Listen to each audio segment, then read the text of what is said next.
To know about the money given to parents to help with raising children. New data shows it now costs more than $300,000 to raise a child from birth to 18 years old. Probably more than that after we told you yesterday many kids aren't on their own, I should say, until they're 27. Since 1997, the federal tax credit has been helping parents save a little bit of that money.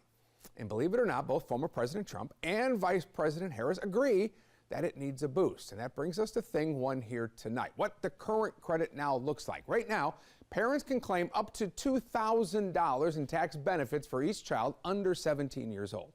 Now, during the pandemic, that credit was boosted temporarily to $3,000. For families with kids under 6 years old, a little higher yet, it was $3,600. Now, despite the popularity, the expanded tax credit expired in 2021. And in 2022, the benefit reverted to its earlier limit of $2,000 per child. Now, numbers show the pandemic child tax credit helped cut U.S. child poverty by more than 45%. So when that went away, it had a direct impact on many low-income families who used the money for preschool, clothing, and other kid-related costs. One of the few things both presidential candidates agree on is that the child tax credit should get a big boost. So that brings us to thing two here. Let's talk about the proposed plans here.